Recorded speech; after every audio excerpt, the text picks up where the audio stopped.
બજારમાં ડિસેમ્બર સિરીઝની શાનદાર શરૂઆત. બેંક નિફ્ટી નવા શિખર પર બંધ તો નિફ્ટીનું પણ 26,200ના સ્તરને પાર ક્લોઝિંગ. બીએસસીના તમામ સેક્ટર ઇન્ડેક્સમાં રહ્યો તેજી સાથેનો કારોબાર.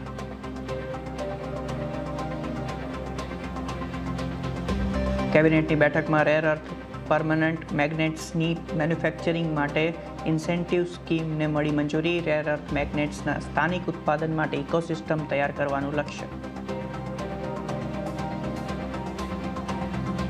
સંસદ ભવનમાં સંવિધાન દિવસનું ભવ્ય આયોજન. રાષ્ટ્રપતિ દ્રૌપદી મુર્મુએ કરી કાર્યક્રમની અધ્યક્ષતા.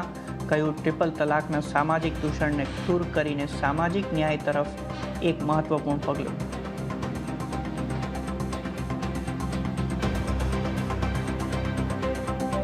સંવિધાન દિવસના પ્રસંગે પીએમ મોદીએ દેશવાસીઓને નામ લખ્યો પત્ર. રાષ્ટ્રની પ્રગતિમાં માર્ગદર્શક ભૂમિકાને કર્યા રેખાંકિત. તો મમતાએ કહ્યું, લોકતંત્ર અને ધર્મનિરપેક્ષતા સંકટમાં. ખડગેએ પણ સાધ્યું બીજેપી આરએસએસ પર નિશાન.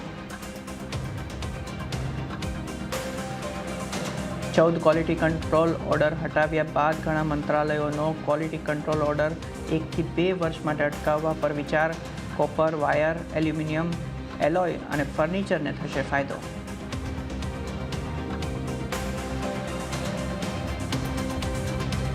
અને 25 વર્ષ બાદ દક્ષિણ આફ્રિકા સામે ટેસ્ટ સિરીઝ હાર્યું ભારત.